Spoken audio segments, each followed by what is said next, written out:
नमस्कार। आज हम बात करेंगे गीता के द्वितीय अध्याय के श्लोक क्रमांक 13 और 14 के बारे में। देहिनोऽस्मिन् यथा देहे कौमारं यौवनं जरा तथा देहांत प्राप्तिर्धीरस्तत्र न मुह्यति। जिस प्रकार शरीरधारी आत्मा इस शरीर में बाल्यावस्था से तरुणावस्था में और फिर वृद्धावस्था में निरंतर अग्रसर होता रहता है, उसी प्रकार मृत्यु होने पर आत्मा दूसरे शरीर में चला जाता है। धीर व्यक्ति ऐसे परिवर्तन से मोह को प्राप्त नहीं होता। तात्पर्य: प्रत्येक जीव एक व्यष्टि आत्मा है। वह प्रतिक्षण अपना शरीर बदलता रहता है, कभी बालक के रूप में, कभी युवा तथा कभी वृद्ध पुरुष के रूप में। तो भी आत्मा वही रहता है और उसमें कोई परिवर्तन नहीं होता। यह व्यष्टि आत्मा मृत्यु होने पर अंततोगत्वा एक शरीर बदलकर दूसरे शरीर में देहांतरण कर जाता है, और चूंकि अगले जन्म में इसको शरीर मिलना अवश्यंभावी है, चाहे वह शरीर आध्यात्मिक हो या भौतिक। अतः अर्जुन के लिए न तो भीष्म न ही द्रोण के लिए शोक करने का कोई कारण था, अपितु उसे प्रसन्न होना चाहिए था कि वे अपने पुराने शरीरों को बदलकर नए शरीर ग्रहण करेंगे और इस तरह वे नई शक्ति प्राप्त करेंगे। ऐसे शरीर परिवर्तन से जीवन में किए कर्म के अनुसार नाना प्रकार के सुखोपभोग या कष्टों का लेखा हो जाता है। चूँकि भीष्म तथा द्रोण साधु पुरुष थे, इसलिए अगले जन्म में उन्हें आध्यात्मिक शरीर प्राप्त होंगे, नहीं तो कम से कम उन्हें स्वर्ग में भोग करने के अनुरूप शरीर तो प्राप्त होंगे ही।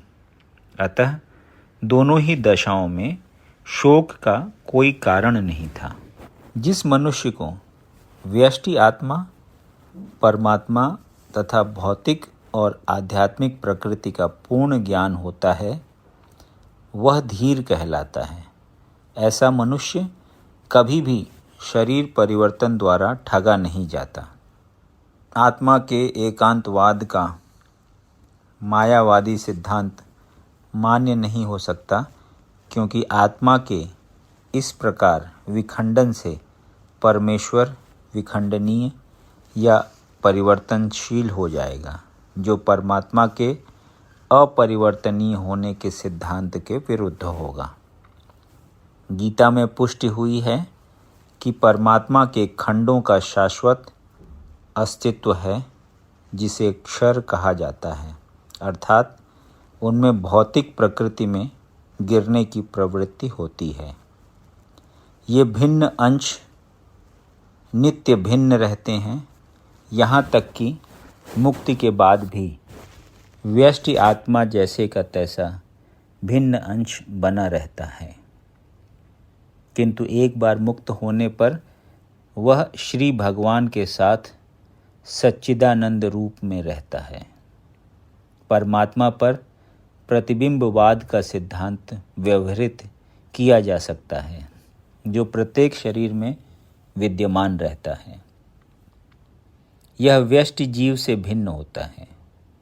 जब आकाश का प्रतिबिंब जल में पड़ता है, तो प्रतिबिंब में सूर्य, चंद्र तथा तारे सभी कुछ रहते हैं। तारों की तुलना जीवों से तथा सूर्य या चंद्र की परमेश्वर से की जा सकती है।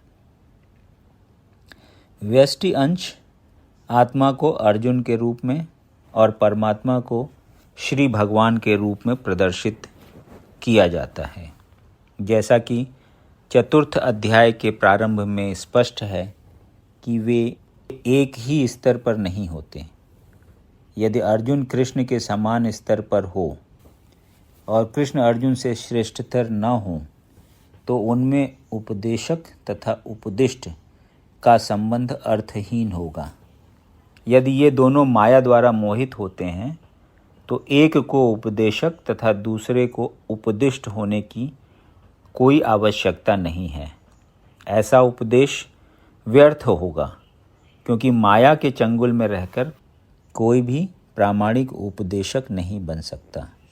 ऐसी परिस्थितियों में यह मान लिया जाता है कि भगवान कृष्ण परमेश्वर हैं, जो पद में माया द्वारा विस्मृत अर्जुन रूपी जीव से श्रेष्ठ हैं।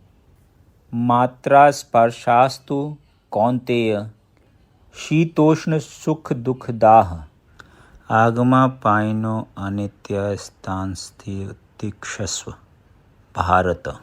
हे कुंती पुत्र, सुख तथा दुख का क्षणिक उदय तथा कालक्रम में उनका अंतर्ध्यान होना सर्दी तथा गर्मी की ऋतुओं के आने जाने के समान है।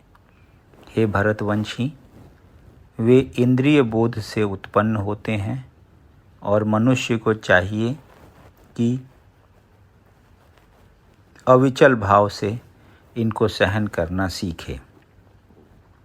तात्पर्य: कर्तव्य निर्वाह करते हुए मनुष्य को सुख तथा दुख के क्षणिक आने जाने को सहन करने का अभ्यास करना चाहिए।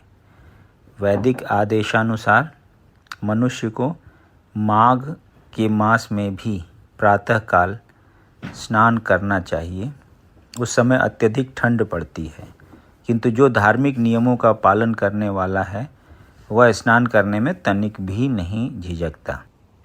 इसी प्रकार एक गृहिणी भीषण से भीषण गर्मी की ऋतु में भोजन पकाने में हिचकती नहीं। जलवायु संबंधी असुविधाएं होते हुए भी मनुष्य को अपना कर्तव्य निभाना होता है। इसी प्रकार युद्ध करना क्षत्रिय का धर्म है, अतः उसे अपने किसी मित्र या परिजन से भी युद्ध करना पड़े तो उसे अपने धर्म से विचलित नहीं होना चाहिए। मनुष्य को ज्ञान प्राप्त करने के लिए धर्म के विधि विधान पालन करने होते हैं, क्योंकि ज्ञान तथा भक्ति से ही मनुष्य अपने आप को माया के बंधन से छुड़ा सकता है। अर्जुन को जिन दो नामों से संबोधित किया गया है वे भी महत्वपूर्ण हैं। कौन्तेय कहकर संबोधित करने से यह प्रकट होता है कि वह अपनी माता की ओर से संबंधित हैं, और भारत कहने से उसके पिता की ओर से संबंध प्रकट होता है। दोनों ओर से उसको महान विरासत प्राप्त है। महान विरासत प्राप्त होने के फलस्वरूप कर्तव्य निर्वाह का उत्तरदायित्व आ पड़ता है। अतः अर्जुन युद्ध से विमुख नहीं हो सकता। यदि आपको ये वीडियो पसंद आया तो इसे लाइक करें और ऐसे ही अन्य वीडियोज़ को सुनने के लिए इस चैनल को सब्सक्राइब करें।